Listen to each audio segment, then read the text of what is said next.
Voici une première vidéo qui vous montre le cycle menstruel, l'ovulation et également les règles.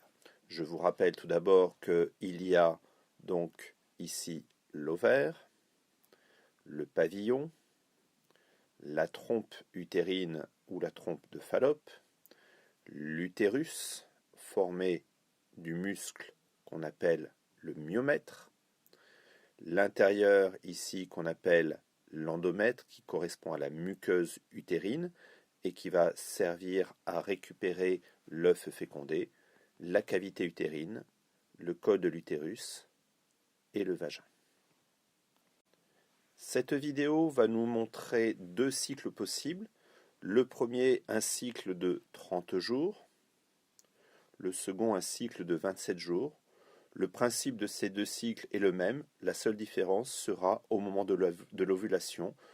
Pour le cycle de 30 jours, l'ovulation aura lieu vers le 15e jour. Pour le cycle de 27 jours, l'ovulation aura lieu vers le 13e jour. Donc, regardons maintenant cette vidéo. Tout commence par le premier jour du cycle, qui correspond au premier jour des règles.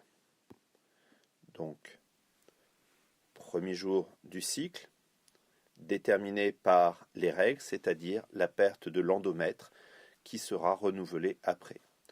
Pendant cette première phase qu'on va appeler la phase folliculaire, le follicule se développe, follicule primaire, secondaire, tertiaire, follicule de De Graaf, puis ovulation au milieu du cycle, transformation de ce follicule en corps jaune. S'il y a eu une fécondation, alors l'œuf fécondé sera fixé au niveau de l'endomètre. S'il n'y a pas de fécondation, l'endomètre sera détruit. Reprenons un petit peu plus en détail. Suppression de l'endomètre, règle, développement du follicule, follicule qui va sécréter les œstrogènes et donc développement de l'endomètre, ovulation, le corps jaune qui fabrique la progestérone, progestérone qui va fabriquer dans l'endomètre les tubes et également permettre la vascularisation, tout cela pour préparer la nidation, c'est-à-dire la fixation de l'œuf sur l'endomètre, et s'il n'y a pas eu de fécondation, il y aura les règles. Le deuxième cycle, le principe est le même, premier jour du cycle égale premier jour des règles, on va avoir cette fois-ci une ovulation vers le 13e jour, mais le principe est le même. Conclusion de cette première vidéo, généralement l'ovulation se situe au milieu du cycle. Le premier jour du cycle correspond au premier jour des règles. La première phase, donc du premier jour des règles jusqu'à l'ovulation, on parle de phase folliculaire, développement du follicule, fabrication des œstrogènes, développement de l'endomètre. Ovulation au milieu du cycle, l'ovocyte 2 se retrouve dans la trompe. Le follicule se transforme en corps jaune, on va alors parler de la phase lutéinique. Ce corps jaune fabrique de la progestérone, progestérone qui va permettre de développer les tubes à l'intérieur de l'endomètre et également de développer les vaisseaux sanguins, tout ça pour préparer la nidation, c'est-à-dire la fixation de l'œuf sur l'endomètre. Cette seconde animation nous montre cette fois-ci la période pour des rapports sexuels et notamment donc rapports sexuels pouvant entraîner la fécondation. Tout d'abord un petit avertissement parce que toutes les femmes n'ont pas le même cycle menstruel et en plus entre deux femmes qui ont la même durée du cycle, par exemple 30 jours, l'ovulation n'est pas spécialement toujours au 15e jour. Donc regardons cet avertissement. C'est une simulation théorique. Ici le cycle dure 30 jours. Environ vers la moitié du cycle, il y a l'ovulation.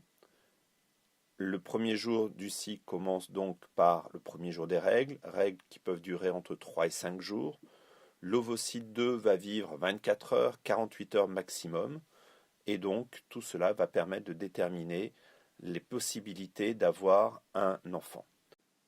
Si le rapport sexuel a eu lieu vers le 5e jour, 6e jour, 7e jour, 8e jour, alors le follicule n'a pas eu le temps de devenir un follicule de De Graaf, il n'y aura pas eu d'ovulation, pas d'ovocyte, donc pas de fécondation possible.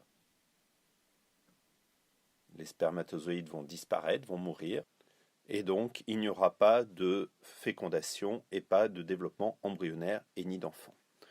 Si le rapport sexuel a lieu vers le 9e jour, on se rapproche du jour normal de l'ovulation, mais ici il est encore trop tôt, le follicule ne donne toujours pas un follicule de Graaff, donc toujours pas d'ovulation, pas d'ovocyte 2 dans la trompe, pas de fécondation. Vers le 11e jour, ici nous voyons que le follicule de Graaff s'est développé. Il y a l'ovulation, l'ovocyte 2 se retrouve dans la trompe. La fécondation va alors se faire dans le premier tiers de cette trompe. Les spermatozoïdes entourent l'ovocyte 2. Dès qu'un spermatozoïde va pénétrer, ça va empêcher les autres de rentrer dans l'ovule. Et donc ici, quand un spermatozoïde va féconder, l'ovocyte va reprendre sa méiose 2. On aura le second globule polaire. On va parler alors d'ovule. Et les deux noyaux vont ensuite féconder et on aura un œuf ou zygote diploïde qui va alors commencer ses divisions mitotiques dans la trompe.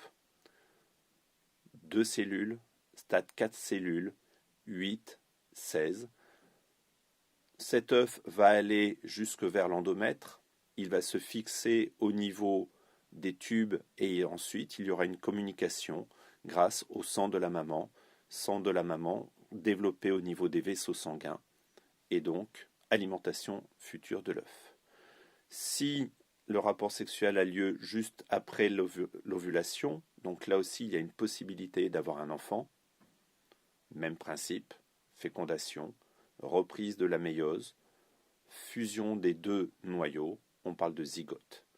Si par contre le rapport sexuel a lieu nettement après l'ovulation, l'ovocyte 2 n'a pas survécu, il a disparu, et donc pas de possibilité d'avoir un enfant. Donc je rappelle tout de même que ceci est une simulation théorique, il faut faire attention. Il y a une période propice pour avoir un enfant.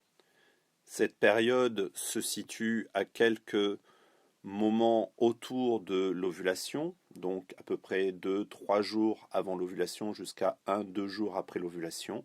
Et donc, si on ne veut pas avoir d'enfant, il faut prendre toutes les mesures nécessaires au moment de ces rapports sexuels autour de l'ovulation.